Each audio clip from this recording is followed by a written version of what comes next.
DNA daily NEET analysis આગામી નીટની પરીક્ષાની અંદર જે પૂછવાલાયક જે બાબતો હોય છે કે જે પૂછાઈ શકતી હોય છે એ આપણે અહીંયા જોઈએ છીએ. ધોરણ 12નું યુનિટ પહેલું છે. અહીંયા આપણને જે પ્રતિકૂળ સંજોગોની અંદર અમીબાની અંદર જે કોષ્ઠનનું નિર્માણ થતું હોય છે એમસીક્યુમાં પૂછાય. બીજું, જો જ્યારે ખરા ખોટા વિધાનની અંદર હોય તો અહીંયા જો આપણને ક્વેશ્ચનમાં સ્પષ્ટ આપેલું છે સ્ત્રી આવરણનું નિર્માણ થતું હોય છે, અંતઃકલિકાનું નિર્માણ હાઇડ્રા જેમ્યુલ્સ બનતું હોય છે, આ પણ એમસીક્યુની અંદર પૂછાતું હોય છે. બીજું, અહીંયા તમારે ભૂલવાનું નથી ઋતુકીય ઋતુચક્રની અંદર કોણ આવશે અને માસિક ઋતુચક્રની અંદર કોણ આવતું હોય છે, જેના આધારે આને ઋતુકીય સંવર્ધકો અને સતત સંવર્ધકો તરીકે આપણે ઓળખવામાં આવે છે. બીજું ખાસ ઇમ્પોર્ટન્ટ વાક્ય અહીંયા, વનસ્પતિઓ અને પ્રાણીઓની અંદર જે પણ 3 તબક્કા છે, આગળ જે તમે 3 તબક્કાની વાત કરી એ 3 તબક્કા વચ્ચેની સંક્રાંતિ જળવાય એ કોની મદદથી જળવાય તો કે અંતઃસ્ત્રાવોની મદદથી આ જળવાતી હોય છે. તો આ બાબત પણ યાદ રાખવાની છે. એ જ રીતે સમસુકાયક સ્થિતિ કોના માટે છે, એટલે કે દ્વિસદની સ્થિતિ કોના માટે છે, એક સદની સ્થિતિ કોના માટે છે, તો એ બાબત તમારે અહીંયા યાદ રાખવાની છે. બરાબર. અહીંયા પપૈયું અને ખજૂરનું ઉદાહરણ આપેલું છે એ તમારે અહીંયા ભૂલવાનું નથી, કારણ કે બીજું આપણું જે ચેપ્ટર સપુષ્પી વનસ્પતિઓની અંદર પણ આ ઉદાહરણ આવતા હોય છે. બીજું, આ પણ વિદ્યાર્થી મિત્રો એમસીક્યુની અંદર પૂછાયેલું છે કે આપણને જે કારા આપેલું છે તો કારાની અંદર ખરા ખોટા વિધાનમાં પૂછાયેલું હતું. આ કારાની અંદર માદા જાતીય જે અંગ આવેલું છે ઉપરની તરફ આવેલું છે, જ્યારે નર જાતીય અંગ નીચેની તરફ આવેલું હોય છે. આ યાદ રાખવાનું. સક્રિયના પુષ્પક કઈ રીતે છે એ તમારે યાદ રાખવાનું. એમસીક્યુ જ્યારે કોઈ પણ હોય માહિતી આધારિત તો એની અંદર આ પૂછાઈ શકે છે, કેમ કે ત્રિઅંગી જે ઓફિયોગ્લોસમ આપણને આપેલી છે તો એની અંદર સૌથી વધુ સંખ્યા આપણને રંગસૂત્રોની આપેલી છે 630, તો આ ભૂલવાનું નથી. એ જ રીતે અસંયોગી જનન કોની અંદર જોવા મળતું હોય છે, રોટીફર્સ, મધમાખી, ગરોળીઓ, પક્ષીઓ એની અંદર આપણને જોવા મળતું હોય છે. ફલનની આપણે વાત કરીએ તો બાહ્ય ફલન કોની અંદર થતું હોય છે એ તમારે યાદ રાખવાનું છે. ખાસ અહીંયા અસ્થિમત્સ્ય એવું આપણને સ્પષ્ટ અહીંયા આપેલું છે, અસ્થિમત્સ્ય અને દેડકાની અંદર, એટલે એ ભૂલ પડે નહીં. બાકી જે ફૂગ છે દ્વિઅંગી ત્રિઅંગી, બરાબર, એના ફલન અલગ રીતે આપેલું છે. એ જ રીતે યુગ્મનજનું એમસીક્યુ પૂછાય કે એક પેઢીથી બીજી પેઢીના સજીવ વચ્ચે સાતત્ય જાળવી રાખતી કડી કોણ છે, તો એ આવશે યુગ્મનજ. ભ્રૂણજનનની જ્યારે વાત આવતી હોય તો ભ્રૂણજનનની ક્રિયા થતી હોય એ દરમિયાન યુગ્મનજ આવેલો હોય છે. યુગ્મનજનું કોષ વિભાજન પણ થતું હોય અને કોષ વિભેદન થતું હોય, તો આ બાબત યાદ રાખવાની છે. લઘુ બીજાણુધાની, પરાગ આશયના ને બધા એમસીક્યુ પૂછાયેલા છે, પરંતુ અહીંયાથી જો એમસીક્યુ હવે પૂછાય તો એવું પૂછાઈ શકે કે બહારના 3 સ્તરો એટલે અધિસ્તર, તંતુમય સ્તર અને મધ્ય સ્તર, પોષક સ્તર સિવાયના એ રક્ષણાત્મક અને પરાગ આશયના સ્ફોટન પ્રેરીને પરાગરજને મુક્ત કરવામાં મદદરૂપ થતા હોય, તો યાદ રાખવાનું છે. આગળ આપણે જોઈએ તો પરાગરજના એમસીક્યુ જે પૂછાતા હોય તો નરજન્યુજનક અવસ્થાનું પ્રતિનિધિત્વ કોણ કરશે, પરાગરજ કરશે, એ પૂછાય એમસીક્યુની અંદર. બીજું, કોની અંદર 60% આવૃત બીજધારીની અંદર દ્વિકોષીય, બાકીની અંદર ત્રિકોષીય. બીજું, વાનસ્પતિક કોષ જે આવેલો હોય છે તો મોટું અનિયમિત આકારનું કોષ કેન્દ્ર છે, જ્યારે ઘટ કોષરસ અને કોષ કેન્દ્ર ધરાવતો ત્રાકાકાર કોષ એટલે કે એ જનન કોષ આવેલો હોય છે. એ આખો કોષ ત્રાકાકાર છે, જ્યારે પેલાનું અનિયમિત કોષ કેન્દ્ર છે. એલર્જી કોની થવાની એ તમારે યાદ રાખવાનું. પરાગરજની જીવિતતાનું એમસીક્યુ પૂછાયેલું અને ત્યાં પૂછાય ઘઉં અને ચોખાની અંદર મુક્ત થયાની 30 મિનિટની અંદર છે, જ્યારે રોજેસી, લેગ્યુમિનેસી અને સોલેનેસી જે કુળ છે એની અંદર મહિનાઓ સુધીની હોય છે. અને એના ઉદાહરણ તરીકે પૂછાય, કારણ કે તમારે સોલેનેસી કુળ આપણે 11માં ભણી ગયા, લેગ્યુમિનેસી ભણ્યા, રોજેસીમાં કોઈ નહીં તો આપણે રોજ એટલે ગુલાબ એક યાદ રાખવાનું ઉદાહરણ, બરાબર. નાઇટ્રોજન પ્રવાહીને બધા એમસીક્યુ પૂછાયેલા છે. બીજું આ એમસીક્યુમાં પૂછાય, ખાસ આ યાદ રાખજો, અફીન જે આપણે આવે છે પપાયવર સોમનીફેરમ, તો અફીનની અંદર બહુસ્ત્રી કેસરી યુક્ત છે, જ્યારે ચંપાની અંદર બહુસ્ત્રી કેસરી મુક્ત હોય છે. આ યુક્ત અને મુક્તની અંદરથી એમસીક્યુ પૂછાઈ જતો હોય છે. એ જ રીતે ભ્રૂણપુટની આપણે વાત કરવામાં આવે તો અહીંયા આપણને દર્શાવેલું છે 8 પૈકીના 6 કોષ કેન્દ્રો કોષ દિવાલ વડે આવૃત થયેલા હોય છે, અને બાકીના કોષ કેન્દ્રો કયા? 2 કોષ કેન્દ્રો જે ધ્રુવીય કોષ કેન્દ્રો કહેવાય છે, જે કેન્દ્ર કોષની અંદર આવેલા કોષ કેન્દ્રો જે કોષ દિવાલ વડે આવૃત થયેલા હોતા નથી, જ્યારે 6 કોષ કેન્દ્રો કોષ દિવાલ વડે આવૃત થયેલા હોય છે. તંતુમય પ્રસાધનનો એમસીક્યુ વારંવાર પૂછાયેલો છે. કોની અંદર પરાગરેટ લાંબી પટ્ટીમય હશે, શ્લેષ્મથી આવૃત હોય, તો એ આપણને પૂછાય છે ભેજથી બચવા માટે. આના પણ એમસીક્યુ પૂછાયેલા હશે. બરાબર, સુરણવાળું ઉદાહરણ છે, યુકા અને ફુદાની જાતવાળું. આ પણ પાછલા વર્ષોની અંદર આવી ગયેલો એમસીક્યુ છે.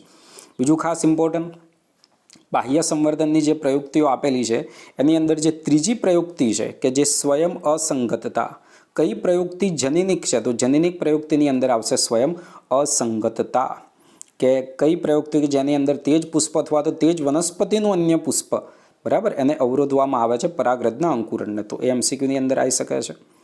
બીજી આ માહિતી તમને આપેલી છે કે શર્કરાનું દ્રાવણ કેટલા ટકા લેવું પડશે, ખાલી જગ્યા એમસીક્યુમાં આવે.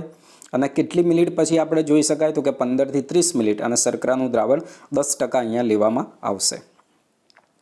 બીજ દેહ શેષનો એમસીક્યુ પૂછાય છે, ચીર લગ્ન, બરાબર, કાળા મરી અને બીટ. તો કે પ્રદેહનો જે ભાગ છે એ વપરાયા વગરનો રહેતો હોય છે. 10 થી 15% ભેજની જરૂર પડશે. બીજું અહીંયા આકૃતિઓ ખાસ આ જોઈ લેજો, બરાબર. ચર્મફળ, પુષ્પાસનની આપેલી છે તમને, સ્ટ્રોબેરીની આકૃતિ, વરુથિકા, આ બધા શબ્દો વારંવાર પૂછાયેલા હોય છે. એ જ રીતે બીજો એમસીક્યુ અહીંયા ખાસ આપણે ઇમ્પોર્ટન્ટ વાત કરીએ તો આ એમસીક્યુ પૂછાયેલો નથી કે જે પરોપજીવી વનસ્પતિ, આ ભૂલી જતા હોય છે વિદ્યાર્થી. કેટલીક પરોપજીવી જાતિઓ જેવી કે ઓરોબેન્કી અને સ્ટ્રાઇકાના ફળોની અંદર આવું આપણને જોવા મળતા હોય કે દરેક ફળ હજારોની સંખ્યાની અંદર નાના બીજ ધરાવે. કઈ પરોપજીવી જાતિઓની અંદર આવું આપણને જોવા મળે? તો ઓરોબેન્કી અને સ્ટ્રાઇકાની અંદર આપણને જોવા મળતું હોય. અસંયોગી જનન, બહુભ્રૂણતાના એમસીક્યુ વારંવાર પૂછાયેલા છે. પણ જે છેલ્લા વાક્યો આપેલા છે એના કે હાઇબ્રિડને અસંયોગિકમાં રૂપાંતરિત કરવામાં આવે તો સંતતિઓમાં લક્ષણોનું વિશ્લેષણ થતું નથી અને ખેડૂતોને પછી દર વર્ષે બીજ ખરીદવાની જરૂર પડતી નથી. તો આ રીતે આ તૈયાર કરવામાં આવતા હોય છે. હાઇબ્રિડને અસંયોગિકની અંદર રૂપાંતરિત કરવામાં આવે, આ એમસીક્યુની અંદર પૂછાઈ શકતું હોય છે. બીજ વિકિરણની વાત કરીએ, આ એમસીક્યુ હમણાંનો પૂછાયેલો નથી. માહિતી આધારિત જે એમસીક્યુ પૂછાતા હોય છે એની અંદરથી એમસીક્યુ પૂછાય તો કે લ્યુપાઇનસ આર્કટિક્સ, આર્કટિક ટુંડ. હવે જો આર્કટિક ટુંડ આપણે સજીવોને વસ્તીવાળા ચેપ્ટરની અંદર જે એમાં વરસાદ કેટલો પડશે ને એ બધું આપેલું હોય, તાપમાન ને બધું કેટલું છે, તો એ રીતે એમસીક્યુની અંદર પૂછાય કે 10,000 વર્ષ પછી પણ અંકુરિત થયા છે. અને એ જ રીતે રાજન હેરાલ્ડ મહેલમાં ખજૂરી મળી આવેલી છે, બરાબર. 2000 વર્ષ જૂના ખજૂરના જીવંત બીજના પુરાવા આપણને મળેલા છે. તો આ બાબત અહીંયા તમારે ભૂલવાની છે નહીં. આગળ આપણે ચેપ્ટરની વાત કરીએ માનવ પ્રજનનની, તો બલ્બોયુરેથલ ગ્રંથિ શિશ્નના ઊંજણમાં મદદરૂપ કરે છે. શુક્રાશય રસ જે આવેલો છે જેમાં ફ્રુક્ટોઝ, કેલ્શિયમ અને ઉત્સેચકો સભર હોય છે, એ યાદ રાખવાનું છે. આગળ બીજા એમસીક્યુની અહીંયા ઇમ્પોર્ટન્ટ વાત કરીએ તો ગર્ભાશયને બીજું આપણે કુખ એવું કહેવામાં આવતું હોય છે. ગર્ભાશયને બીજું આપણે કહેવામાં આવતું હોય છે કુખ. તો આ બાબત ભૂલવાની નથી. બીજું, કોનાથી જન્મનળીનું નિર્માણ થાય? આ એમસીક્યુની અંદર પૂછાયું નથી, પૂછાય. ગ્રીવાની ગુહાને, ગ્રીવાનળી જે યોનિ માર્ગ સાથે જોડાઈને જન્મનળીનું આ નિર્માણ કરે છે. તો એમસીક્યુ માટે યાદ રાખવાનું છે. બાહ્ય જનનાંગોની અંદરથી એમસીક્યુ પૂછાતા હોય છે, બરાબર છે. તો આ યાદ રાખવાનું છે. બીજું ખાસ ઇમ્પોર્ટન્ટ બાબત, અહીંયા આપણને જે યોનિ ટેમ્પોન આપેલું છે આનો એમસીક્યુ પૂછાય કે યોનિ ટેમ્પોન એટલે શું? યોનિ ટેમ્પોન શું છે? તો ઋતુચક્ર દરમિયાન યોનિ માર્ગના ઋતુ પ્રવાહને શોષવા માટેનું જે દાક્તરી સાધન છે જેને કહેવામાં આવે છે યોનિ ટેમ્પોન. આગળ અહીંયા જે સ્તન ગ્રંથિની જે આકૃતિ આપેલી છે અને એની અંદર જે દૂધનો સ્ત્રાવ થતો હોય, જે રીતે શુક્રકોષના વહનનો માર્ગ એમસીક્યુમાં પૂછાયો, એ જ રીતે દૂધનો જે સ્ત્રાવ થતો હોય એ પણ તમારે યાદ રાખવાનું છે. અને સ્તન ગ્રંથિ જે પેક્ટોરાલિસ મેજર સ્નાયુ છે એ ભાગની અંદર આવેલી હોય છે. બીજી બાબત અહીંયાથી એમસીક્યુની અંદર પૂછાય, જે ગુજકેટમાં આપણે પૂછાયું હતું, ઓછામાં ઓછા 60% શુક્રકોષો સામાન્ય આકાર કદના, 40% શક્તિશાળી હલનચલન. આ તો તમને ખ્યાલ છે. પણ ખાસ બીજી ઇમ્પોર્ટન્ટ બાબત, શુક્રકોષોની પરિપક્વતા અને ગતિશીલતા માટે તો જો બધાના નામ અહીંયા આપેલા છે. અધિવૃષ્ણ નલિકા, શુક્રવાહિની, શુક્રાશય અને પ્રોસ્ટેટ ગ્રંથિનો સ્ત્રાવ. આ ચારેચારનો સ્ત્રાવ આવશ્યક હોય છે શુક્રકોષને પરિપક્વ થવા માટે અને શુક્રકોષ જે ગતિશીલતા પ્રાપ્ત કરે એના માટે. શુક્રાશય રસ શુક્રકોષો સાથે મળશે, વીર્યનું નિર્માણ કરશે, એ તમને ખબર છે. એન્ટ્રમ કોની લાક્ષણિકતા છે તમારે યાદ રાખવાનું છે, બરાબર. તો આગળ આપણે વધીએ તો અહીંયા જે કોણ એકકીય છે, દ્વિકીય છે એવું તમને એમસીક્યુની અંદર પૂછાતું હોય છે, તો આ ભૂલવાનું નથી. બીજું, જે સ્થિતિ અહીંયા આપેલી છે બંનેનો તફાવત જોઈ લો એટલે ખબર પડી. આ યુવાન આરંભ વખતે શરૂઆત થવાની છે, ભ્રૂણીય જીવનથી શરૂઆત થઈ જવાની છે, જન્મ, બાલ્યાવસ્થા, યુવાન આરંભ. તો આ રીતે તમને એમસીક્યુની અંદર પૂછાતું હોય છે, બરાબર છે. ત્યાર પછી અંડકોષપાત અને અહીંયા આપણને જે LHની પરાકાષ્ઠા આપેલી છે એ ક્યારે જોવા મળશે MCQની અંદર પૂછાય છે. બીજું ફલન કઈ થવાનું છે MCQની અંદર પૂછાય છે. બરાબર. તો ચુંબકીય જોડાણ જે વાળો ભાગ આપેલો છે એની અંદર આ ક્રિયા થતી હોય છે. તો એ યાદ રાખવાની છે કે ચુંબકીય ઇસ્થમસ જોડાણ સ્થાને વહન પામીને જ્યાં શું થતું હોય છે ફલનની ક્રિયા થતી હોય છે. બીજું ખાસ આ આકૃતિ જોઈ લેવાની છે. આકૃતિના જે આવરણો છે કોરોના રેડિયેટાનું આવરણ જે આવવાનું છે બહારની તરફ એ જોવાનું છે. ત્યાર પછી કયું આવરણ આવે છે ઝોના પેલ્યુસિડાનું આવરણ અને પરિવિટેલાઇન અવકાશ આવે છે એ તમારે યાદ રાખવાનું છે. આગળ આપણે અહીંયા વાત કરીએ તો મોરુલા યાદ રાખવાનું છે. આ MCQમાં પૂછાતું હોય છે. પોષક સ્તરની અંદરથી કોનું નિર્માણ થશે યાદ રાખવાનું છે. 3 ગર્ભસ્તરને બધું ખબર છે. હવે જુઓ અંતઃકોષ સમૂહ કે જે સ્ટેમ કોષો ધરાવે છે આ MCQની અંદર પૂછાયું નથી. અંતઃકોષ સમૂહ જે સ્ટેમ કોષ ધરાવે છે બરાબર કે જે શરીરની બધી પેશીને અંગોનું નિર્માણ કરે આ MCQની અંદર પૂછાઈ શકતું હોય છે. આગળ બીજી વાત કરીએ ભ્રૂણનું હૃદયનું નિર્માણ પામે છે બરાબર એ ક્યારે નિર્માણ થવાનું એ તમને પૂછાતું હોય છે MCQની અંદર. એ જ રીતે પ્રસૃતિ અને દૂધ સ્ત્રાવના MCQ જે પૂછાતા હોય છે બરાબર કે એના સંકેત ક્યાંથી ઉત્પન્ન થતા હોય MCQમાં પૂછાય. અંતઃસ્ત્રાવ તમને ઓક્સિટોસિન ખબર છે. ક્લોસ્ટ્રમ કયું એન્ટીબોડી આવેલું છે તમારે યાદ રાખવાનું છે બરાબર. આગળ વધીએ તો પ્રાજનિક સ્વાસ્થ્યની અંદરથી આ MCQમાં પૂછાય. ઘણા વર્ષોના આપણે MCQ જોઈએ તો આવું હોય છે. સાલ કોઈ પૂછેલી હોય તો કુટુંબ નિયોજન 1951ની અંદર શરૂ કરવામાં આવેલું છે. ઉલ્વજળ કસોટી એ કોના માટે છે MCQની અંદર પૂછાય કે જેની અંદરથી ઉલ્વ પ્રવાહી ગર્ભકોષોને દ્રાવ્ય પદાર્થો પૃથ્થકરણ માટે લેવામાં આવે. એ કોના માટે છે એમની બીમારી આધારિત MCQ પૂછાય. એક તો જનીનિક અનિયમિતતા જાણી શકાય ને ભ્રૂણની જીવિતતા ચકાસવા માટે તો MCQમાં પૂછાતું હોય છે બરાબર છે. સહેલીનું નિર્માણ આ ભૂલવાનું નથી તમારે. સહેલીનું જે નિર્માણ છે એ તમારે ભૂલવાનું છે નહીં બરાબર. આ પણ MCQની અંદર પૂછાયેલું છે. CDRI લખનૌની અંદર આવેલું હોય છે. બીજું ખાસ ઇમ્પોર્ટન્ટ કુદરતી જે પદ્ધતિ છે કયા સિદ્ધાંત ઉપર કાર્ય કરે તો કુદરતી પદ્ધતિમાં આ સરળ બાબત છે પણ જો અંડકોષ અને શુક્રકોષના સમાગમને શું કરવામાં આવે છે દૂર કરવામાં આવે એ સિદ્ધાંત ઉપર કાર્ય કરતી હોય છે. અવરોધક પદ્ધતિઓ કોના માટે છે તો કે અંડકોષ શુક્રકોષને ભૌતિક સંપર્કમાં આવતા રોકવા માટે હોય છે. આ MCQની અંદર પૂછાયેલું છે બરાબર છે. આંતરપટલ ગ્રીવા ટોપી અને વોલ્ટ્સ પણ રબરના બનેલા અવરોધક હોય છે. આના MCQ વારંવાર પૂછાયેલા છે આ પેરેગ્રાફના બરાબર કે IUD કયા બિન ઔષધીય IUD છે કયા અંતઃસ્ત્રાવ મુક્ત કરતા IUD છે બરાબર. તો MCQની અંદર પૂછાતું હોય છે. અહીંયાથી MCQ પૂછાય કેટલા દિવસે કઈ રીતે આ પિલ્સ જે છે પિલ્સ લેવામાં આવતી હોય છે એ ખાસ યાદ રાખવાનું. અને શું કામ કરે છે અંડપાત અને ગર્ભ સ્થાપનને અવરોધે અને સાથે સાથે ગ્રીવા અને ત્યાં સુધી કે શ્લેષ્મની ગુણવત્તા બદલે એટલે કે શુક્રકોષો અંદર દાખલ થઈ શકવાના નથી અને ઓછી આડઅસરો સાથે ખૂબ જ અસરકારક હોય છે એ યાદ રાખવાનું છે બરાબર. બીજું ઇન્જેક્શન તરીકે જે ત્વચા નીચે આરોપિત કરવામાં આવે એમાં કાં તો જુઓ પ્રોજેસ્ટેરોન એકલું અથવા તો એસ્ટ્રોજન સાથે સંયોજિત તો આનો MCQ તમને પૂછાઈ શકતો હોય છે. બીજું ખાસ ઇમ્પોર્ટન્ટ બાબત જે MTPનો જે કાયદો આવેલો છે જે સુધારો થયેલો છે એનો MCQ અહીંયા તમને પૂછાઈ શકતો હોય છે. તો જો અહીંયા શું આપેલું છે 12 અઠવાડિયાના ગર્ભનો ગર્ભપાત માન્ય ડૉક્ટર દ્વારા કરાય અને જો ગર્ભધાન 12 અઠવાડિયા કરતાં વધારે હોય પરંતુ કેટલું 24 અઠવાડિયાથી ઓછું હોય તો કેટલા માન્ય ડૉક્ટર કહ્યું છે 2 માન્ય ડૉક્ટરની સલાહ લેવામાં આવતી હોય છે. તો આ જે સુધારો થયેલો છે MTPના કાયદા 2017ની અંદરથી તો આ MCQની અંદર પૂછાઈ શકતું હોય છે. બીજું જે રોગોની આપણે વાત કરવામાં આવે તો અહીંયાથી હિપેટાઇટિસ B જનનાંગીય હર્પીસ અને HIV ચેપ સિવાય અન્ય રોગનું જો વહેલા નિદાન થાય તો એ સંપૂર્ણપણે કેવા છે સાધ્ય છે. ટૂંકમાં આ જે 3 આવેલા છે એ સાધ્ય છે નહીં. PIDનો તો પૂછાઈ ગયેલો છે. બીજું એક્ટોપિક પ્રેગ્નન્સી કરીને MCQ પૂછાયેલો છે બરાબર કે ગર્ભાશયની બહારની બાજુએ અંડવાહિનીમાં ગર્ભધારણ થાય તો એને એક્ટોપિક પ્રેગ્નન્સી તરીકે ઓળખવામાં આવતું હોય છે બરાબર. બીજા અહીંયાથી જે ETની અંદર ભ્રૂણ સ્થળાંતરણ કઈ રીતે છે એના MCQ પૂછાતા હોય છે બરાબર છે. ક્યારે કઈ સ્થળાંતરિત કરવામાં આવે ખાસ અહીંયા જુઓ ZIFT આપેલું છે. બીજું 8 કરતાં વધુ ગર્ભકોષ્ઠી કોષોયુક્ત ભ્રૂણને આગળના વિકાસ માટે ગર્ભાશયની અંદર તો એને કહેવામાં આવશે IUT અને 8 સુધીના હોય તો એને ZIFTની અંદર આવશે.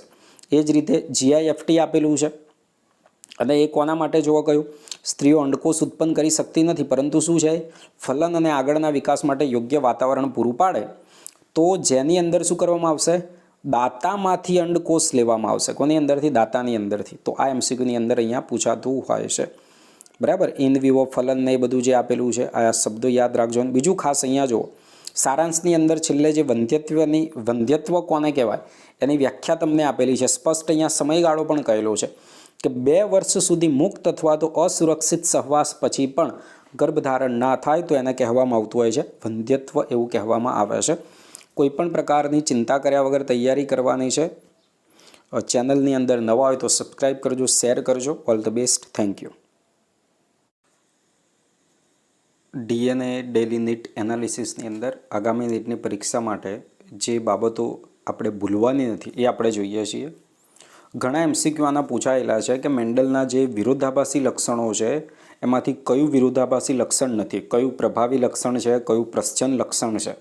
બરાબર, તો આ બાબતો તમારે અહીંયા ખાસ યાદ રાખવાની છે. કયું લક્ષણ પ્રભાવી છે, કયું લક્ષણ પ્રશ્ચન છે. નિયમ જે આપણને આપેલો છે પ્રભુતાનો, અહીંયા આખું જે 5મું અને 6ઠું જે ચેપ્ટર છે, 7મું 3 જેનેટિક્સ અને એવોલ્યુશન, શબ્દોની મારામારી આની અંદર રહેવાની છે. જે પણ શબ્દો આવે છે વૈજ્ઞાનિકના નામ આવતા હોય છે, કોન્સેપ્ટ કઈ રીતે હોય છે એ પૂછાતું હોય છે. હવે અહીંયા જો પ્રભુતાના નિયમની અંદર શું થવું, F1માં માત્ર એક જ પિતૃના લક્ષણ અભિવ્યક્ત થાય અને F2ની અંદર બંને પિતૃના લક્ષણનું અભિવ્યક્ત થવું એ કયા નિયમ વડે સમજાવી શકાય? આવું એમસીક્યુની અંદર પૂછાય તો કોના નિયમ વડે? પ્રભુતાના નિયમ વડે સમજાવી શકાય. વિશ્લેષણના નિયમની મર્યાદાઓને એવું બધું પૂછાય તો એ પણ તમારે જોવાનું છે.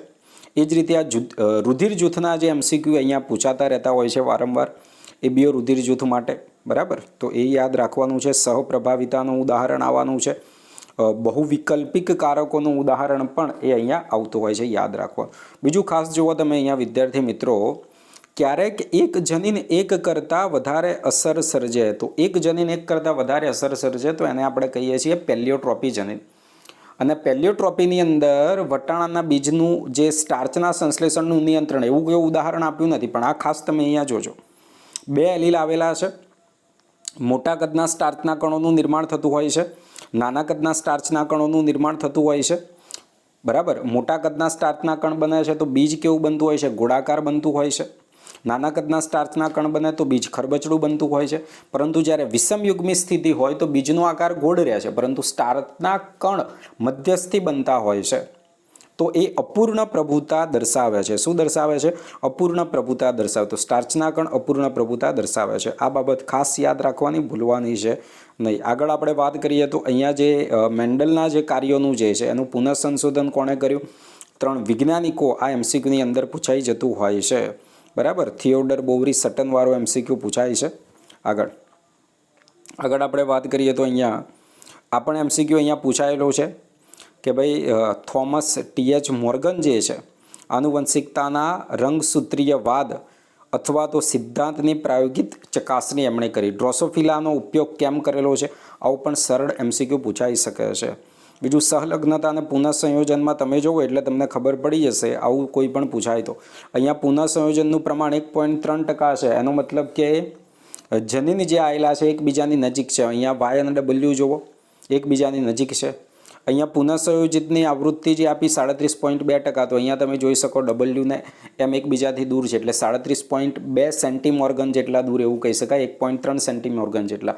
તો એ રીતે BAC ટકાવારી આપણને આપેલી હોય અને જનીન આપણે ગોઠવવાના હોય, આવા એમસીક્યુ પણ પૂછાતા હોય છે. આગળ બીજી આપણે વાત કરીએ તો અહીંયા ફિનાઇલકેટોનુરિયા રોગ માટે આપણને આપેલું છે એલિન હાઇડ્રોક્સાઇલિડ. બરાબર, લિંગ નિશ્ચયન માટે તમારે યાદ રાખવાનું છે હેન્કિંગ વૈજ્ઞાનિક નામ કે કોના શુક્રકોષો ઉપર એમણે અભ્યાસ કર્યો છે? તો કે કીટકો જે છે એના ઉપર એમણે અભ્યાસ કર્યો છે. મધમાખીમાં લિંગ નિશ્ચયન આપણે ગુજકેટની પરીક્ષામાં જે પૂછાયેલું છે તો એ જ રીતે અહીંયા પણ એ પૂછાઈ શકતો હોય છે એમસીક્યુ. સિકલ સેલ એનિમિયાનું એમસીક્યુ પૂછાય છે. બરાબર, કે પોઈન્ટ મ્યુટેશનનું ઉદાહરણ છે. પોઈન્ટ મ્યુટેશન આપણે કોને કહેવામાં આવે છે? વંશાવલી પૃથ્થકરણ. બીજું ખાસ વંશાવલી પૃથ્થકરણની અંદર જોવાનું કે મેન્ડલિયન વિકારો કયા છે.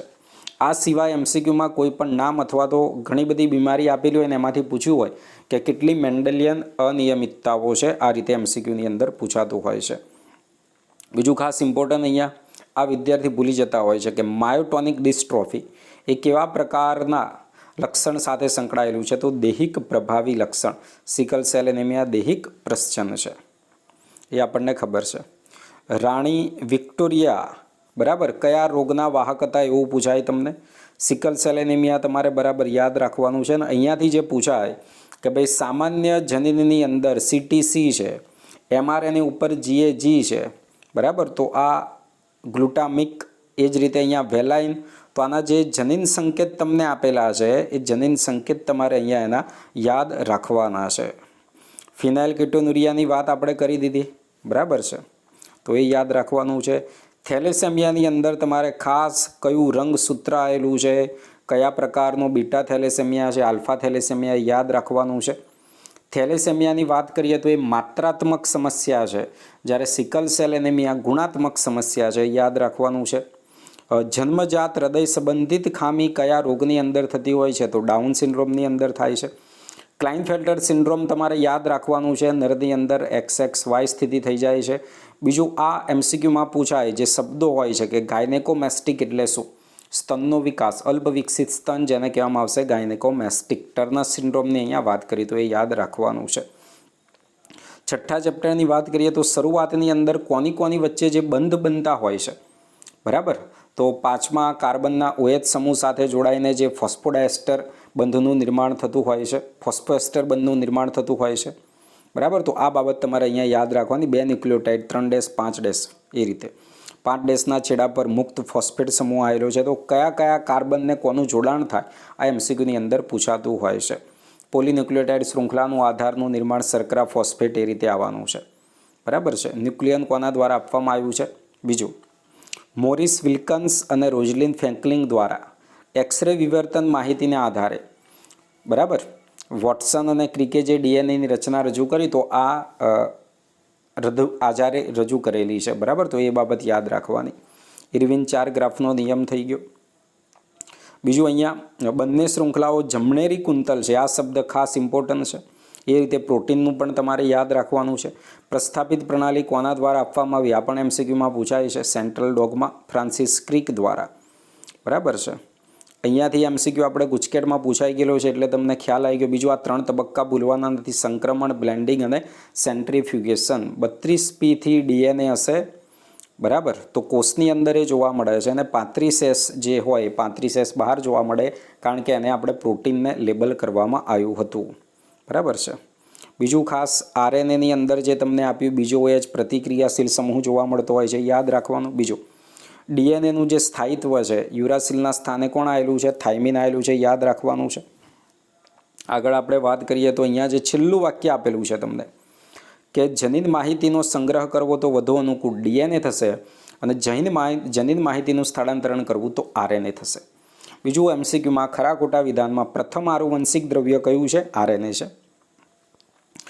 પ્રાયોગિક પ્રમાણ જે છે અર્ધ રૂઢિગત પ્રયોગનું તો E. coli ઉપર એના પ્રયોગ કરવામાં આવેલા છે, એ તમારે અહીંયા યાદ રાખવાનું છે. કોનો ઉપયોગ કર્યો તો ખાસ અહીંયા ભારે સમસ્થાનિક છે, રેડિયો એક્ટિવ સમસ્થાનિક નથી એટલે એ તમારે ભૂલ પડે નહીં. અને સિઝિયમ ક્લોરાઇડ ઘનત્વના આધારે એમને દૂર કરવામાં આવેલા છે. કઈ પેઢી કઈ શૃંખલા બને છે. અહીંયા તમને આ ટેસ્ટ ટ્યુબ એટલે સેન્ટ્રીફ્યુગેશનની આ જે ટ્યુબ આપેલી છે બરાબર, એ MCQની અંદર પૂછાય કે આ કયો ભાગ તમને દર્શાવે છે, તો એ પણ તમારે અહીંયા જોઈ લેવાનું છે. અને આવા જ પ્રયોગો કોના દ્વારા કરવામાં આવ્યા છે, ટેલર દ્વારા. અને કઈ વનસ્પતિ પર કર્યા, વિસિયા ફાબા ઉપર કર્યા. અને એની અંદર એમણે ઉપયોગમાં લીધો રેડિયો એક્ટિવ થાઇમિડિનનો ઉપયોગ કરવામાં આવેલો છે, તો એ પણ યાદ રાખવાનું છે. તો આ આપણે જોયું. હજુ આગળ વધવામાં આવે તો આપણે અહીંયા જોઈ શકીએ કે પ્રત્યાંકનની જે ક્રિયાવિધિ થતી હોય બરાબર, તો પ્રત્યાંકનની અંદર બંને શૃંખલાઓનું પ્રત્યાંકન કેમ થતું નથી એ રીતે આપણને MCQ અહીંયા પૂછાઈ શકે છે. બીજું 3 પ્રકારના RNA તો આપણને ખબર છે બરાબર, અને બેક્ટેરિયામાં DNA આધારિત RNA પોલિમરેજ કેટલો આવેલો હોય છે, એક જ હોય છે. એ જ રીતે જે પ્રારંભિક કારક માટે કોણ આવવાનું છે, 3 તબક્કાઓ થઈ જાય, પ્રારંભ, પ્રલંબન અને સમાપ્તિ. તો એના માટેના જે કારકના તમને નામ આપેલા છે, પ્રારંભિક કારક કયો છે અને સમાપ્તિ કારક કયો છે, તમારે યાદ રાખવાનું છે. બેક્ટેરિયાની અંદર mRNA નિર્માણ માટે કોઈ પ્રક્રિયાની આવશ્યકતા હોતી નથી. ભાષાંતર અને પ્રત્યાંકન એક જ ખંડની અંદર થતું હોય છે, એ તો ખબર પડી ગઈ. આદિકોષ કેન્દ્રીય છે, કોષરસ કોષ કેન્દ્ર એવું અલગ હોતું નથી. હિટ્રોજીનસ RNA તમારે યાદ રાખવાનું છે. વધારાની જે પ્રક્રિયાઓ કેપિંગ કયા છેડે થતી હોય યાદ રાખવાનું છે, ટેલિંગ કયા છેડે થવાની છે. કેટલા જે સમૂહ એની અંદર જોડાવાના છે તમારે યાદ રાખવાનું છે. આગળ જનીન સંકેતની આપણે વાત કરીએ તો અહીંયા જે વૈજ્ઞાનિક આપેલા છે સેવેરા ઓકોવા, બરાબર, તો એ તમારે યાદ રાખવાનું છે. ત્યાર પછી જનીન સંકેત તો બધું જ તમને ખબર છે, પરંતુ આ ખાસ ભૂલવાનું નથી. કયા અપવાદ છે જનીન સંકેતમાં, કયા અપવાદ છે, આ તમારે બાબત ભૂલવાની છે નહીં. બાકી પ્રારંભિક સંકેત, સમાપ્તિ સંકેત આ બધું તમને ખબર છે. ઉન્નત સંકેત પણ આ બધું તમને ખ્યાલ છે. પણ કણાપસૂત્રીય સંકેતને કેટલાક પ્રજીવ અપવાદ છે એ તમારે ભૂલવાનું છે નહીં. બરાબર. ફ્રેમ શિફ્ટ ઇન્સર્જન કે રીડિંગ ફ્રેમની અંદર કોઈ પરિવર્તન આવતું નથી, તો ફ્રેમ શિફ્ટ ઇન્સર્જન અથવા તો લોપ વિકૃતિ એવું કહેવામાં આવતું. એ જે વિધાન આપેલું છે યાદ રાખજો. ટીઆરએનએની જ્યારે આપણે વાત કરીએ તો ટીઆરએનએનું બીજું જે નામ છે સોલ્યુબલ આરએનએ તરીકે પણ આપણે એને ઓળખવામાં આવતું હોય છે. પ્રતિસંકેત લૂપ કયા છેડે આવેલું છે, બરાબર, એ તમારે યાદ રાખવાનું છે. બીજું, સમાપ્તિ સંકેત માટે કોઈ ટીઆરએનએ આવેલો હોતો નથી. અને વાસ્તવની અંદર ટીઆરએનએ અણુનો આકાર ઊંધા એલ જેવો દેખાય અને કોના પર્ણ જેવું દેખાય છે, ક્લોવર લીફના પર્ણ જેવું એની રચના આપણને દેખાતી હોય. ભાષાંતરની અંદરથી જે પ્રશ્નો નીકળે છે તો ઉત્પ્રેરક તરીકે વર્તે રિબોઝાઇમ આપણને આપેલું છે. બીજો યુટીઆરનો ભાગ કઈ જગ્યાએ આવેલો છે ભૂલવાનું નથી, બરાબર છે. એ જ રીતે ઓપેરોનની આપણે વાત કરીએ, જે રીતે લેક ઓપેરોન આવેલું છે એ જ રીતે લેક્ટોઝ માટે થશે, ટ્રિપ્ટોફેન માટે થશે, એરા ઓપેરોન આપ્યું, હિસ્ટિડીન આવશે, વેલાઇન આવી જશે, બરાબર, આર્જિનિન. આ રીતે ઓપેરોન તમને આપેલા છે જુદા જુદા. કોણ કોનું સંકેતન કરશે તમારે ખાસ યાદ રાખવાનું છે. સ્વિચ ઓફ સ્વિચ ઓન કઈ રીતે થતો હોય છે, પરમિએજનું કામ પ્રવેશશીલતા સાથે સંકળાયેલું છે, તમારે અહીંયા યાદ રાખવાનું છે, બરાબર છે. બીજું, પ્રેરક તરીકે અહીંયા કોણ વર્તવાનું, લેક્ટોઝ અથવા તો એલોલેક્ટોઝ, બરાબર છે. હ્યુમન જીનોમ પ્રોજેક્ટની આ જે પણ માહિતી આપેલી છે ને ભૂલતા નહીં. અને બીજો આ નવો બાયો ઇન્ફોર્મેટિક્સ જે શબ્દ આપેલો છે, કારણ કે આ ખૂબ જ અગત્યની બાબત છે. બીજું ખાસ ઇમ્પોર્ટન્ટ, આ ભૂલતા નહીં તમે. અમાનવીય મોડલ સજીવો, બેક્ટેરિયા, ઈસ્ટ, પછી મુક્તજીવી બિનરોગકારક સૂત્રકૃમિ આપ્યું, ડ્રોસોફિલા ફળમાખી, વનસ્પતિની અંદર ડાંગર અને આર્બિડોપ્સિસ વગેરેના અનુક્રમો વિશે આપણને જાણકારી પ્રાપ્ત થયેલી છે. કોની અમાનવીય મોડલ સિવાય કોની જાણકારી પ્રાપ્ત થયેલી, આવો એમસીક્યુ પૂછાઈ શકે છે. કાર્યપ્રણાલીની વાત કરીએ તો સિક્વન્સ એનેટોસેન શું છે, એક્સપ્રેસ સિક્વન્સ ટેક્સ શું છે, એ તમારે યાદ રાખવાનું છે. ફેડરિક સિંગરે કઈ પદ્ધતિ વિકસાવેલી છે એ તમને એમસીક્યુની અંદર પૂછાઈ શકતું હોય છે. સ્નિપ્સ ખાસ તમે યાદ રાખજો, બરાબર. ત્યાર પછી આગળ વીએનટીઆર અને ડીએનએ ફિંગરપ્રિન્ટિંગ કોના દ્વારા વિકસાવવામાં આવી, એલેક જેફ્રીસ દ્વારા. વીએનટીઆરનું પૂરું નામ. સર્થન બ્લોટ હાઇબ્રિડાઇઝેશન કરવામાં આવેલું છે. અને જે તબક્કા તમને આપેલા છે તબક્કા ખાસ તમે યાદ રાખજો. આનો ક્રમ, આનો આ જે ક્રમ છે એનો આખો મોટો એક એમસીક્યુ બની જાય અને એમસીક્યુની અંદર પૂછાઈ શકતું હોય છે, બરાબર. બીજું, બ્લોટિંગ, બરાબર, એ જે શબ્દ તમને આપ્યો છે નાઇટ્રોસેલ્યુલોઝ કલા ઉપર જે સ્થળાંતરિત કરવામાં આવે છે. ત્યાર પછી ઉદ્વિકાસના પ્રકરણની આપણે જે વાત કરીએ તો એસ.એલ. મિલર પૂછાય તમને કઈ કઈ સ્થિતિ રાખેલી છે એ એમસીક્યુની અંદર તમને પૂછાતું હોય છે. 2000 મિલિયન વર્ષ પહેલાં સુધી પ્રથમ કોષીય જીવની ઉત્પત્તિ થયેલી નથી. એ જ રીતે ડાર્વિનની આપણે વાત કરીએ તો કયા સમુદ્રી જહાજની અંદર એ સફરે નીકળ્યા હતા, HMS બીગલ નામનું સમુદ્રી જહાજ આપેલું છે. એ જ રીતે બીજું, આલ્ફ્રેડ વાલેસ આ જ સમયે મલ્યા આર્કિપેલો ક્ષેત્રમાં કાર્ય કર્યું હતું. આ એમસીક્યુની અંદર પૂછાતું હોય છે, બરાબર. ઉદ્વિકાસના ગર્ભાધ્યાકીય પુરાવા જે આપ્યા હતા અર્નેસ્ટ હેકલ દ્વારા આપવામાં આવ્યા હતા, પરંતુ આ દરખાસ્ત કાર્લ અર્નેસ્ટ વોન બોયર દ્વારા કરવામાં આવેલા કાળજીપૂર્વકના અભ્યાસથી નકારી કાઢવામાં આવ્યું હતું, બરાબર. તો આ ભૂલવાનું નથી, આ બંને વૈજ્ઞાનિકના તમારે નામ. ત્યાર પછી રચના સદસ્ય, કાર્ય સદસ્ય, આના એમસીક્યુ વારંવાર પૂછાતા હોય છે.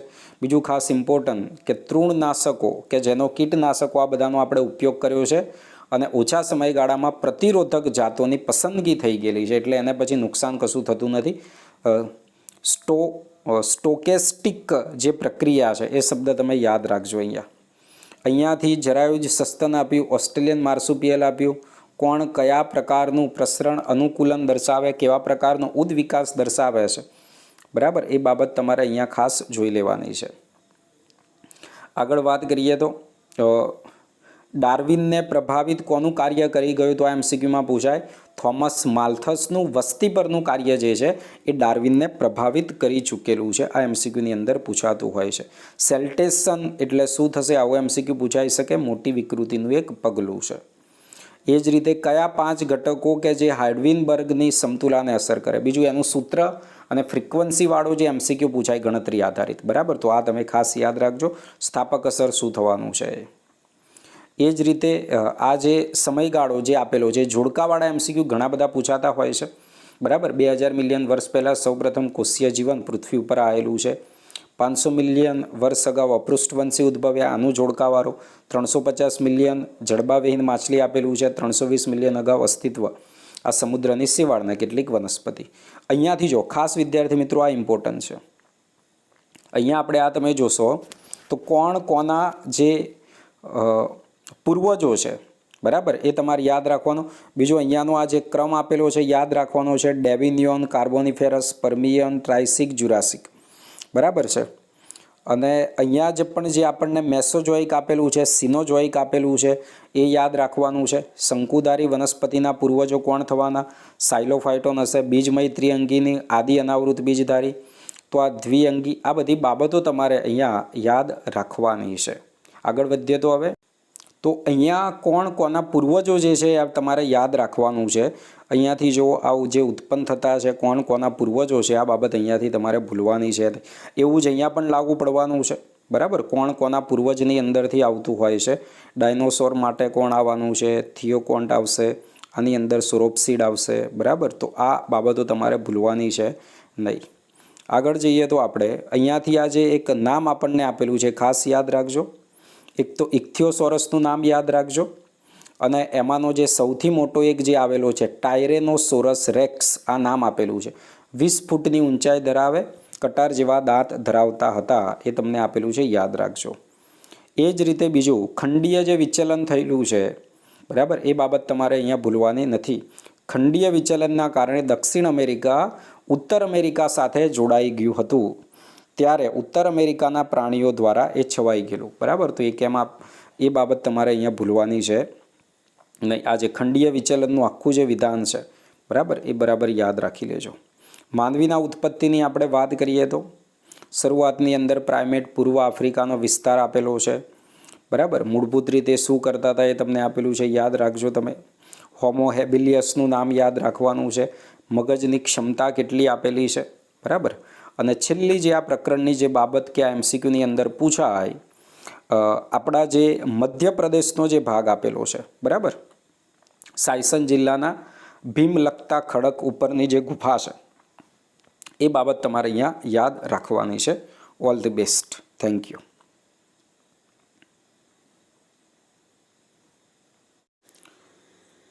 ડીએનએ ડેઇલી નીટ એનાલિસિસ આગામી નીટની પરીક્ષા માટે એમસીક્યુ અહીંયા આપણે જોવામાં આવે તો ટાઇફોઇડના જે એમસીક્યુ વારંવાર પૂછાયેલા છે, વિડાલ ટેસ્ટ પૂછાયેલો છે.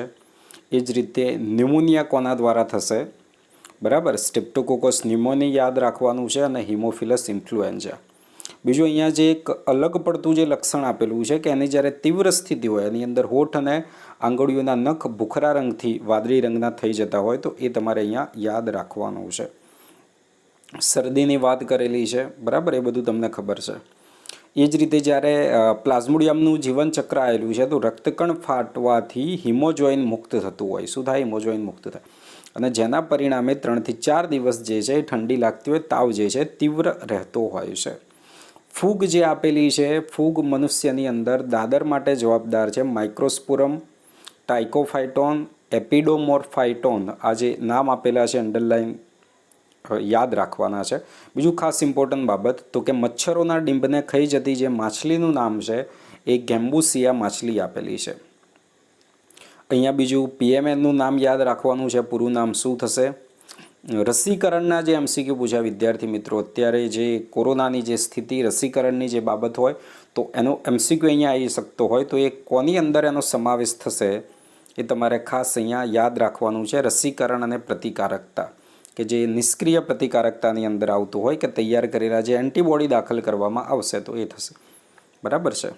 બીજું અહીંયા ખાસ તો કે આરડીએનએ ટેકનોલોજીનો ઉપયોગ કરીને જે રસી બનાવવામાં આવતી હોય છે એની અંદર આપ્યું કે હિપેટાઇટિસ બીની રસી ઈસ્ટમાંથી બનાવવામાં આવેલી છે. આ રીતે એમસીક્યુની અંદર પૂછાઈ શકતું હોય છે. એલર્જીની વાત કરીએ તો માસ્ટ કોષો આ દ્રવ્યોનો સ્ત્રાવ કરે એ ખબર છે. કયું એન્ટીબોડી આવશે તો આઈજીઈ એન્ટીબોડી આની અંદર આવવાનો છે. બીજું જે લસિકાંકોની વાત કરી છે તો 50% જેટલું માલ્ટ જે આવેલું છે એ યાદ રાખવાનું છે તમારે.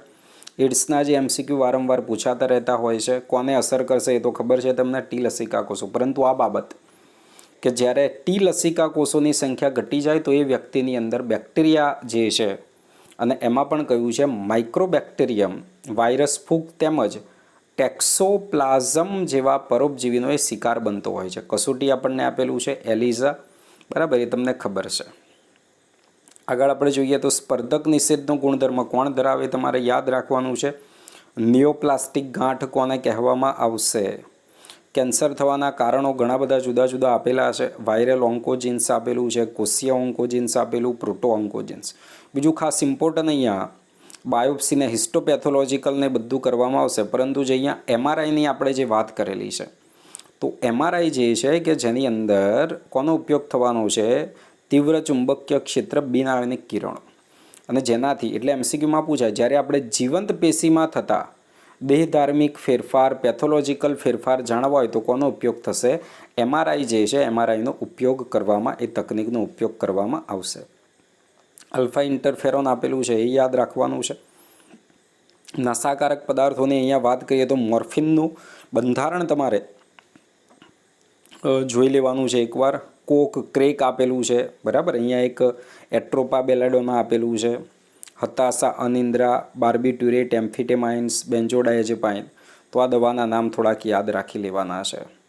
બીજું જે ધૂમ્રપાન જે છે એ નિકોટિન શું કરશે, એની અંદર ધૂમ્રપાન ફેફસા, મૂત્રાશય. હવે આ ખાસ મૂત્રાશયને અસર કરશે, ગળાનું કેન્સર કરશે, એ યાદ રાખો. ગળાનું તમે યાદ રાખો, બ્રોન્કાઇટિસ, એમ્ફિસેમા યાદ રાખો. મૂત્રાશય જે છે ભૂલી જશો, કેન્સર કરશે.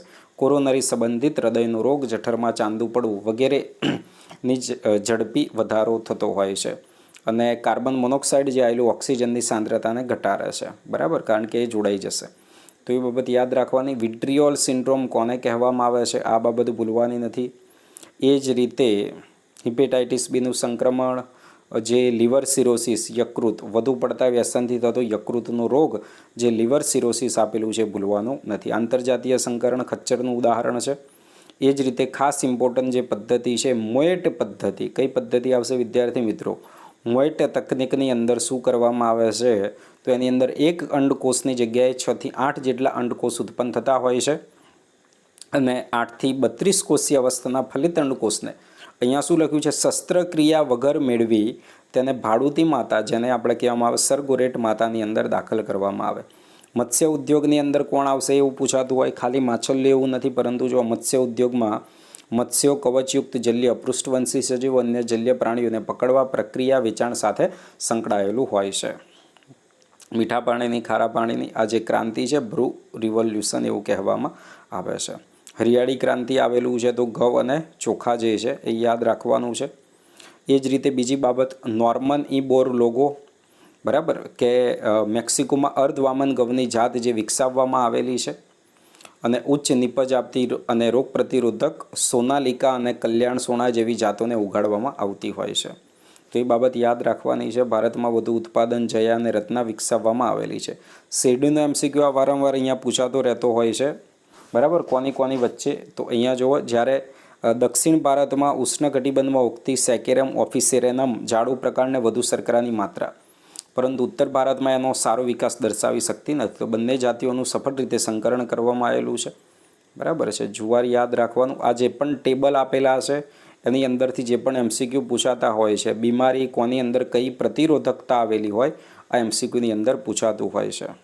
ઉત્પરિવર્તન સંવર્ધન, બરાબર. અને એમાં કહ્યું છે ઉત્પરિવર્તિત મગમાં યલો મોઇઝેક વાયરસ અને પાવડરી મિલ્ડ્યુ સામે પ્રતિરોધકતા પ્રેરી શકવામાં આવેલી છે. પરભાણી ક્રાંતિ શું છે તમારે યાદ રાખવાનું છે. ભીંડામાં યલો મોઇઝેક વાયરસની પ્રતિરોધકતા મેળવવામાં આવેલી છે. મકાઈનું આજે આપણને આપેલું છે કે ઉચ્ચ એસ્પાર્ટિક એસિડ, નાઇટ્રોજન શર્કરાનું ઓછું પ્રમાણ તેના પ્રકાંડભેદક કીટકો સામે પ્રતિરોધકતાનું નિર્માણ કરતું હોય છે.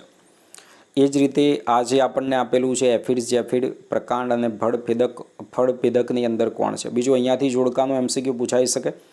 વિટામિન એ અને ખનિજની વિપુલ માત્રા ધરાવતા વિટામિન એથી ભરપૂર ગાજર પાલક કોળું આવશે. વિટામિન સીથી સમૃદ્ધ કારેલા, ચીલીની ભાજી, રાઈ, ટામેટા.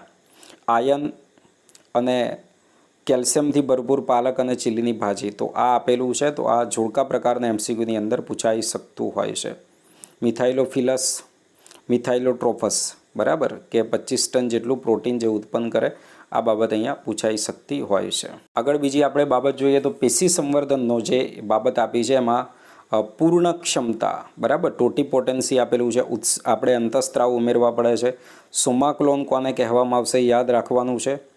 એ જ રીતે ખાસ બીજી ઇમ્પોર્ટન્ટ કે વર્ધનશીલ પ્રદેશ જે આવેલો હોય, ઇન વિટ્રોની રીતે વાયરસ મુક્ત વનસ્પતિ આપણે મેળવવી હોય તો વર્ધનશીલ પ્રદેશમાં મેળવી શકીએ છીએ, બરાબર. તો એ આપેલું છે કેળા, શેરડી, બટાકાની અંદરથી વર્ધનશીલ પ્રદેશથી સંવર્ધિત કરવામાં. આ 3 ઉદાહરણ તમારે ભૂલવાના છે. એ જ રીતે છેલ્લે આપણને જે ઉદાહરણ આપેલું છે પોમેટો, બરાબર. પોમેટો કોની અંદરથી, તો કે ટામેટા બટાકા બંનેના લક્ષણ જોવા મળતા હોય છે. આગળનું ચેપ્ટર માનવ કલ્યાણમાં સૂક્ષ્મજીવો, તો એની અંદરથી જે આપણને એડિનો વાયરસ આપેલું છે, બરાબર, એ કોને અસર કરશે, કારણ કે આકૃતિમાં લખેલું છે, તો એ ભૂલવાનું નથી. અને આ ચેપ્ટર એકદમ સરળ છે, બરાબર. 10મું માનવ કલ્યાણમાં સૂક્ષ્મજીવો, ઘણા બધા MCQ એક વાક્ય છે એની અંદરથી પૂછાતા હોય છે. એટલે આખું જ ચેપ્ટર જે ખૂબ જ મહત્ત્વનું છે, પરંતુ કેટલીક બાબતો તમારે ભૂલવાની નથી. જેમ કે અહીંયા તમે જોઈ શકશો કે કોણ નિસ્યંદન અને નિસ્યંદન વગર મેળવવામાં આવે છે, તો કે વાઇન અને બિયરનું ઉત્પાદન નિસ્યંદન વગર કરવામાં આવતું હોય છે, જ્યારે વિસ્કી, બ્રાન્ડી, રમ અથવણ પામેલ રસમાંથી નિસ્યંદનથી મેળવવામાં આવતું હોય છે. પછી એલેક્ઝાન્ડર ફ્લેમિંગ જે છે, બરાબર, એ કયા જે બેક્ટેરિયા છે એ બેક્ટેરિયાનું જે પણ સંશોધન હતું સ્ટીફાઇલોકોકાઈ પર કાર્ય કરી રહ્યા હતા. આ MCQની અંદર પૂછાઈ શકે છે, જે અસરકારકતા વધારી. બીજું અહીંયા જોડકા પ્રકારનો MCQ, કાળી ખાંસીને ઉટાટ્યું છે, ડિપ્થેલિયા એટલે ગલગોટું એવું લખ્યું, કુષ્ઠરોગને લેપ્રસી કહ્યું છે. બીજું એસ્પરજીલસને, આ બધા MCQ પૂછાય. બીજું આ પૂછાય કે બજારમાં જે આપણને ફળોનો રસ મળતો હોય છે એકદમ સ્વચ્છ કેમ હોય છે, તો એમાં પેક્ટિનેજ અને પ્રોટીએજની સારવાર આપવામાં આવેલી હોય છે, બરાબર. ક્લોડ બ્લસ્ટર યાદ રાખજો. ટ્રાઇકોડરમાં આ દરેકના MCQ વારંવાર પૂછાઈ ચૂકેલા હશે, બરાબર. દ્વિતીય સારવારની આપણે વાત કરીએ તો ફ્લોક્સ એ શું છે, ક્રિયાશીલ સ્લજ તમને કોને કહેવામાં આવે છે, એ બાબત તમારે અહીંયા ભૂલવાની નથી, બરાબર. એનોબેરિક સ્લજ ડાયજેસ્ટર છે, તો કયા 3 વાયુનું ઉત્પાદન થવાનું છે, મિથેન, હાઇડ્રોજન સલ્ફાઇડ અને કાર્બન ડાયોક્સાઇડ.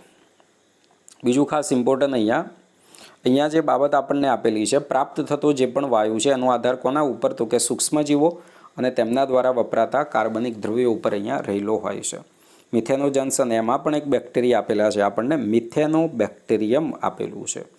આ જો બાયોગેસવાળું આ જે માહિતી ભૂલતા નહીં, ગમે તે ભાઈ પૂછાઈ શકે નેટની અંદર, તો એકદમ સરળ MCQ પૂછાય છે. ખૂબ જ જાણીતા લેડીબર્ગ અને ડ્રેગન ફ્લાય, બરાબર, કોના, તો કે અનુક્રમે એફિડ્સ અને મચ્છરના જે છુટકારો મેળવવાનો છે એની સાથે સંકળાયેલા હોય છે, તો એ યાદ રાખવાનું છે. એ જ રીતે ટ્રાઇકોડર્માનો ઉપયોગ થવાનો છે. મુક્ત જેવી ફૂગ છે.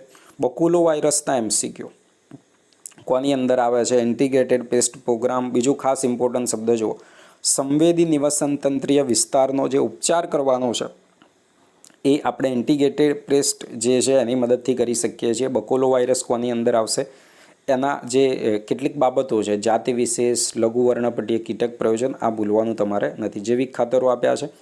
માઇકોરાઇઝા કઈ રીતે મદદરૂપ કરશે, ગ્લોમસ તો તમને ખ્યાલ છે ફોસ્ફરસની અંદર, પરંતુ સાથે સાથે મૂળમાં રોગ પ્રેરતા રોગકારકો સામે પ્રતિકારકતા, ક્ષાર, શુષ્કતા સામે ટકી રહેવાની ક્ષમતા, આ બધી બાબતોએ મદદરૂપ એની અંદર થતું હોય છે. તો આટલા સુધી આપણે જોયું. તો ચેનલની અંદર નવા હોય તો સબસ્ક્રાઈબ કરજો, શેર કરજો. All the best. કોઈ પણ પ્રકારની ચિંતા કરવાની છે નહીં.